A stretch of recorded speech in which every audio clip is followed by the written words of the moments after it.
Trinny Woodall was one half of the straight-talking television duo who taught a generation of women what not to wear in the noughties. Well, wind forward 15 years, and you'll find Trinny in board meetings discussing supply chains and strategy for the booming makeup and skincare brand Trinny London, which emerged from the dedicated community of women that she built online. This week, Trinny London is hosting its first pop-up show in London, Trinny London Land, brilliantly titled.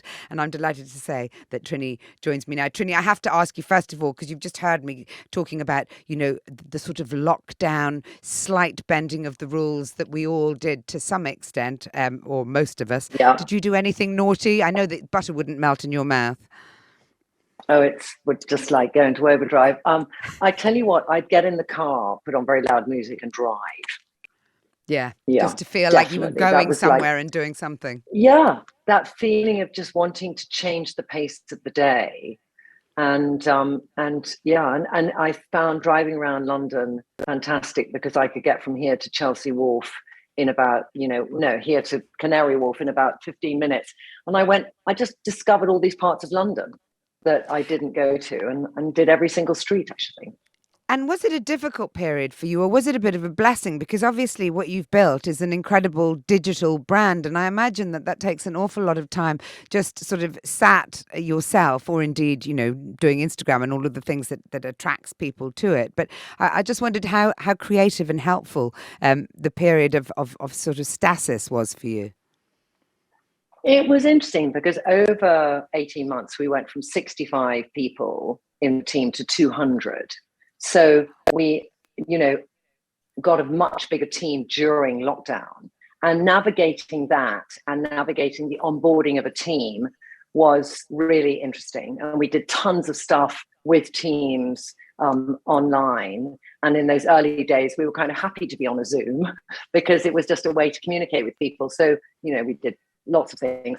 And I think it was a very interesting time for us because our business, just before we went in, was growing nicely, and we'd always been mainly online, 95% online. So we didn't have that, other competitors who did half retail, half online. And we already had some technology for personalization. So I think all these people who were waiting for us to come to a shop were sitting at home, maybe thinking, I don't want to buy clothes. At the beginning, we just didn't know where COVID sat. No point, on is there? On Yeah. our things, But people started buying makeup, and we just had this hugely growing audience, which was incredible for us. And so our business grew 4 times during lockdown.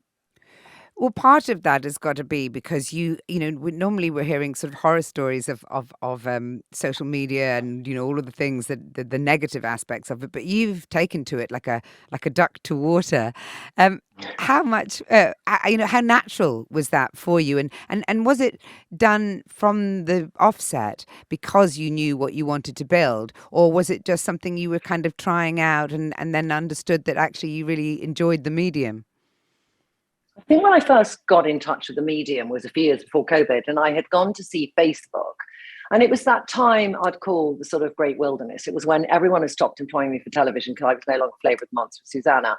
We both also were doing it abroad, and we'd done 3 years of 64 flights a year to different countries to do our makeover show. And we both felt we wanted to give it a break, and we both had ideas of what we wanted to do. So I had the idea for Trinny London, and Susanna went to write books. And I just started putting my phone up and just chatting, is anybody out there, literally? And there'll be like 3 people going, hi, did you used to be Trinny? It was that kind of stuff. And I found it's so engaging. And from the get-go, it was just really brilliant women who sort of came around and started chatting. And it's always been a 2-way conversation. So by the time we got to March 2 years ago, there was that community there, which had grown quite a lot. And I just, it was very nice for me because, we all had our friends during lockdown we'd speak to, but also this other community of women who I do feel very close to. And I think when you've got different generations that do that online community, but I think the community around Trinny London is like-minded women who don't want to put each other down, who want each other to feel good. We have this thing called the Trinny Tribe on Facebook, and it mushroomed, and we now have 36 Trinny tribes around the world. And during COVID, they all talked to each other and supported each other. They'd never met each other, but there was this incredible camaraderie. And so it's just sort of grown organically, Mariella. And how much are they responsible for the sort of the way in which you've taken the company? I mean, you know, this sort of embrace of diversity, the brilliance of being able to match almost any skin tone on the planet, and also the fact that you have aimed it at mature women, and it's so refreshing, and what you realise also rare to see that happen, that you can't help but take note. I feel that I think there was an audience 35 plus who was not always addressed in beauty in a way that was in their language, perhaps, or had images that they could identify with. So from the start, I always never wanted any woman to be defined by the color of her skin or the age she was when we spoke to her. And so we have 160 women who model our makeup, and they're just normal women who have come to us through the tribe, or we've just met them and loved their spirit. They do videos with us and photographs on the site. We have, this lookbook. It has 160 women on it. So I just think I always wanted to populate it with real women and not models, and not be a woman in your 30s, 40s, 50s, 60s who's being sold something by a teenager.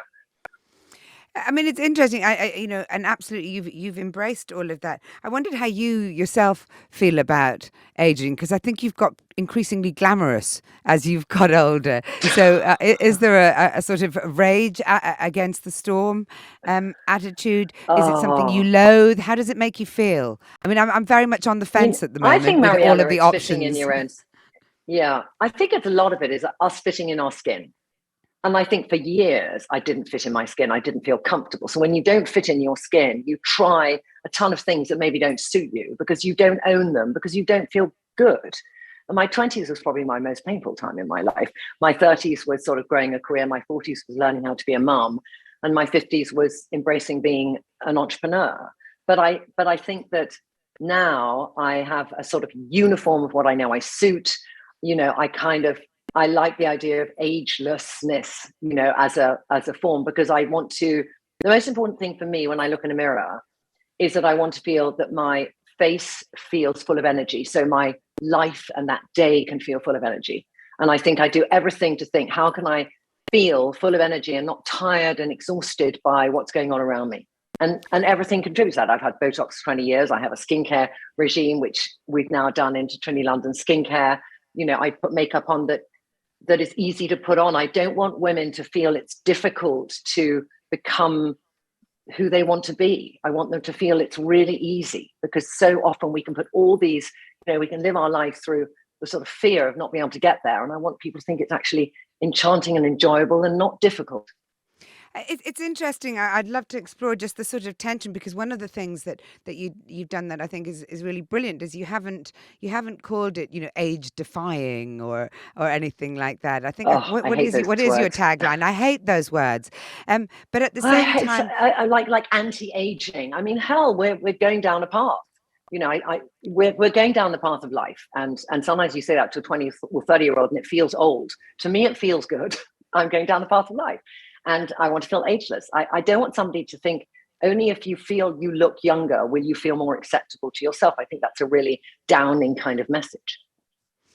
But do you feel okay about looking older? Because you look younger. Your Botox is clearly very top quality professional stuff. And I think on top of that, all of those, I know very kindly, I did get, I have to admit, on radio now, I did get this amazing goodie bag the other day, I think to sort of promote Trinny London Land. And you've branched out into, I remember at the beginning, it was a few little tubs that sat together in a nest, which was really good for when you have to travel and stuff. And now you've got serums and creams and face washes and, everything.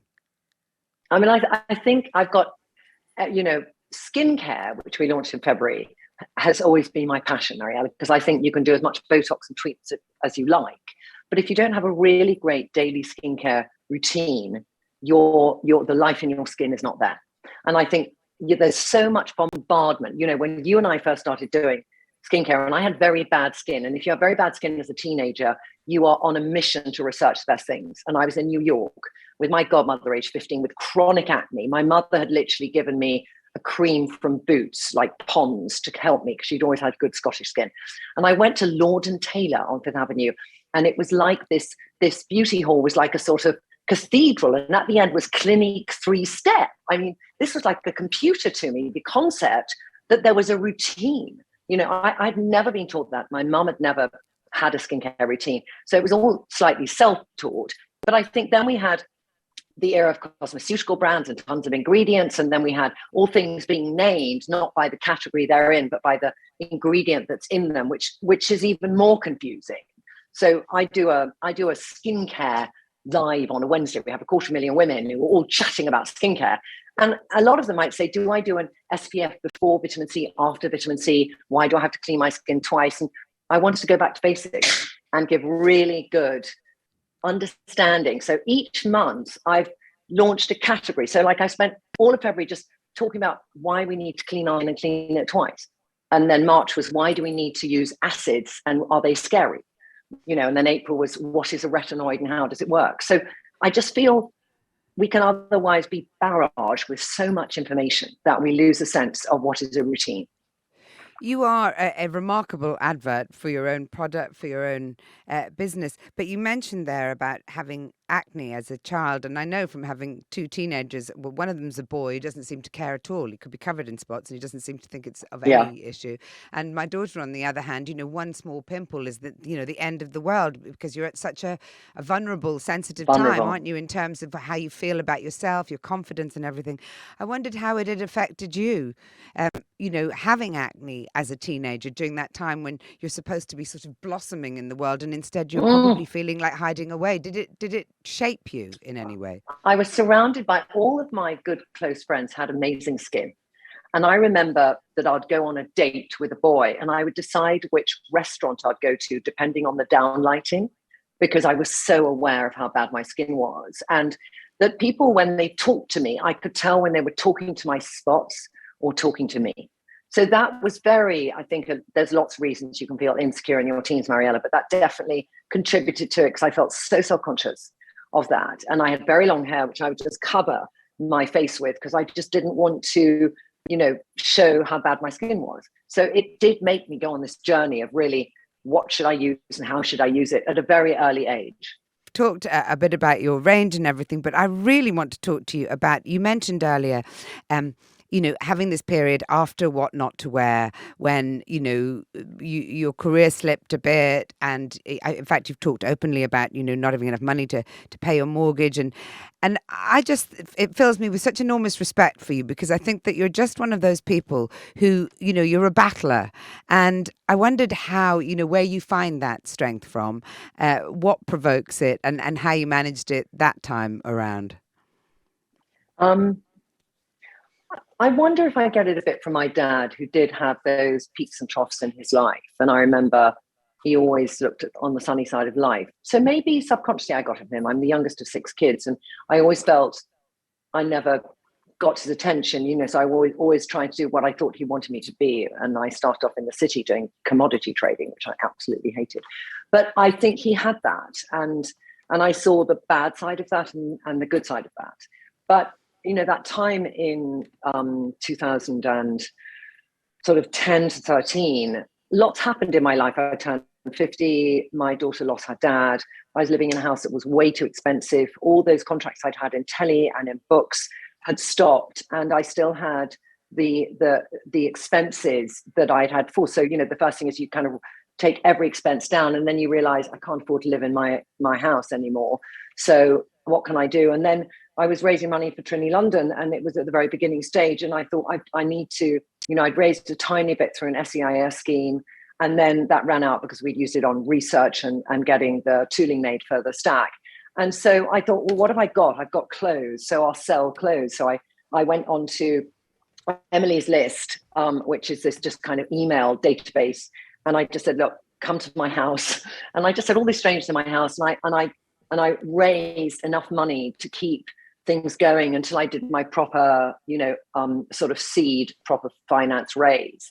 But, when we've all had times in our life where we feel I'll do whatever it takes. And I knew that I had to, when Lila's father died, I remember at the memorial, these really good friends of mine came up and they said, look, Trinny, I think perhaps the last thing you should be doing right now is being an entrepreneur. You need a regular job. You need to support Lila. You need to make sure you can get her through school. And, if you need help, we'll try and help you. But just think about it. And I remember I went to bed that night and I just thought,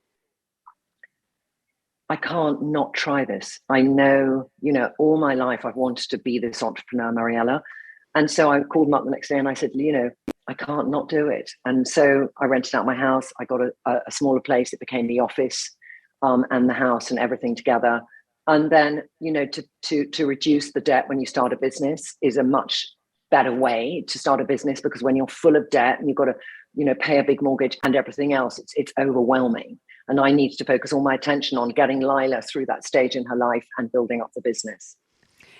But you must have felt enormous fear and trepidation. I mean, I think, one of the things that people say is the enemy of women stepping into business is our, perhaps our sensitivity to risk, in a way, boys are brought up to think that, they can do anything. And women, unfortunately, and I don't know why, still to this day seem to feel less confident about their capabilities. I wonder how you conquered the fear. Well, I think we approach it differently. And there is this terrible stat that only 2% of businesses funded for entrepreneurs last year were for women, which is an appalling stat, Mariella. If you look at the sort of gender gap, that's like one of the most searingly bad gender gaps. And there isn't so much to be done at the moment by the government to help support that and grow that. So if you're a woman and you're wanting to start your own business, it's really difficult. And there's certain things I had to learn, because sometimes I'm more male chromosomes and sometimes I'm more female. And when I was going into meetings to raise money, I wanted to go in and being that kind of woman who wants to bring you into the story and tell you the whole picture and not leave anything out. And then I realized after a few pitches, because I saw 29 companies before somebody decided to invest, that I realized when I was going into a pitch and there was sort of 8 men in the room and I was the only woman, I had to get inside that head of, let me tell you one thing and tell it to you fully, and then tell you the next thing and tell it to you fully. So that, these chunk-sized pieces will go in. And then I had to learn and adapt that, because we tell stories differently, It's like women want to share with each other about the big problem and come to a conclusion. Men want to tell you how to solve it because they just want you to feel better. It's just, we are different. So I had to really just understand that. And I had to grow up a bit, to become a CEO of a business for me is it's a daily learning curve, because I'm responsible for a lot of people. I need to understand now how to delegate. You have to then get to a stage where you look at who you've got in the business and what they're running. And you've got to look at how they rely on you to think strategically about the business. So if you're too much amongst the weeds, you're not thinking about the strategy. So these are all things every single day I've had to learn. It's so interesting that you say I had to grow up a bit, because obviously one of the amazing things about you is that you started this business in your 50s. Do you think that there is something about that period of life that perhaps, I don't know, gives you an extra burst of confidence? I mean, a sort of devil may care. Does. Look, I've managed to get this far. Yes. And I think I remember sitting with a mutual friend of ours, Serena, and she had just turned 50. And she said, Trinny, the one thing when you turn 50 is you won't worry what people think anymore. And I remember when I turned 50, a lot happened. So that was not the best year. But at 51, I thought how freeing it is. It's not that I don't give a damn what people think, because that's kind of rude to them, but I don't worry what people think. That's why, probably on my Instagram, because I don't worry what people think. I'm not thinking, let me put this up or check this picture, or is it good enough? I just do it, Mariella. And it's all out there, and maybe I overshare, I don't know, but I just say it for me how it is. And I can only be like that for myself. Otherwise I would be deceiving myself if I was anything else. And I think in my 50s, I've learned the freedom of being able to do that can be incredibly empowering. You've mentioned the fundraising for your business, and you've also been very passionate about, how absolutely deeply embedded in it you are. It must make you livid then when people still kind of go, oh, because her partner is Charles Saatchi, he's paid for it, and it's his ideas, and it's his. And I know it doesn't happen as much as it used to, but it's still very much out there. When you look through your press clippings and things, it seems there's plenty of people wanting to kind of apportion credit elsewhere.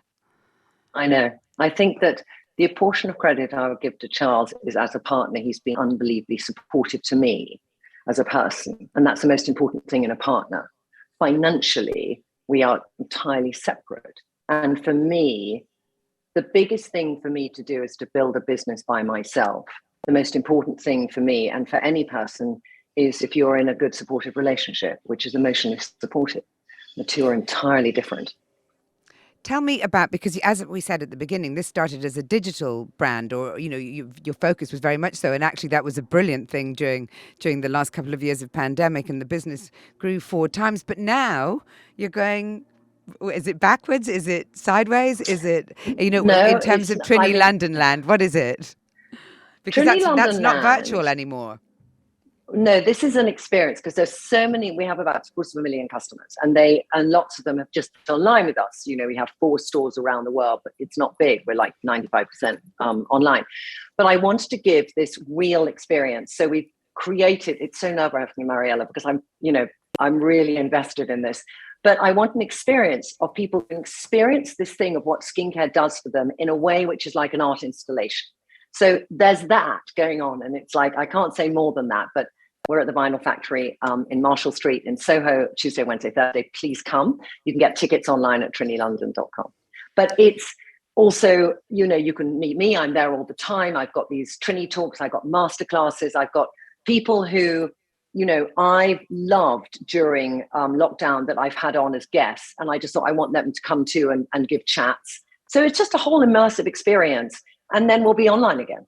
So for me, growing the business, when you are an online brand, you have to look at certain stages and think, what does retail look like to you as an online brand? So for me, doing retail is a very different experience from if I was Estee Lauder in a normal store. So we do things a little bit differently. And I'm looking now strategically for the next 18 months and thinking what we'll be doing feels very different in terms of retail. You've been judged, most of your career, certainly since What Not to Wear, on how you looked, as well as what you did. And, obviously that continues today with you starting a beauty brand and What Not to Wear. It could be pretty brutal. You two could be pretty brutal, chicken wing arms and thunder thighs and tits like fried eggs. And do you think that show would fly now? Would you present a show like that now? And do you think we've come any further along the road as women of being judged, for what we do as much as how we look? I think I'm permanently proud of that show, Mariella, because every woman that I made over emotionally shifted and we never had a backlash from them in any way. And I think we were never ever saying, you are that person. We might just say, you feel weird about your back wing arms, don't. Because actually there were elements of positivity. But I think the person I am today and how I've shifted means that I always now preempt things with, consider this as something to think about. And we do a makeover show called The Takeover Show on YouTube, which just gets 500,000 people on each show. And it's a very different kind of show. Literally meet somebody in a cab, we take them to a high street store, I chat to them, they get We've their hair done done. it. You did it with me. You did it with me, but just in the cab. And it was so much just fun. In the cab, but we do a proper makeover show, which, we have people who write into us and, we just get them to feel differently and shift how they feel about themselves emotionally. And in a way, the sort of clothing and the makeup and the hair are the external things that complete that moment. But for any woman to feel that she wants to, shift in some way or rethink who she wants to be today, because I think as women, we spend a lot of our life being the mother somebody thinks we should be, or the daughter somebody thinks we should be, or the friend somebody thinks we should be, or the sibling, or the spouse. And sometimes we just need to figure out who do we want to be for ourselves. And so I want to just help women to feel they can have things and tools to give them the confidence to be the woman they want to be today and not the obligation of who they should be for somebody else. So do you think you've become more empathetic? Final question. Yes, I would say you could phrase it like that, Mariella. I've learned a lot from my life experience, and I've been through a lot in my life, and I think we share our life experience, don't we? Absolutely. Well, Trinny Woodall, it's been an absolute pleasure to talk to you. Good luck with Trinny London Land. At Thank Trinny you. London Land, it was a pleasure. Thank you very much for coming on. Trinny London Land opens tomorrow at the Vinyl Factory in London until the 12th of May. Head to trinnylondon.com to book tickets now.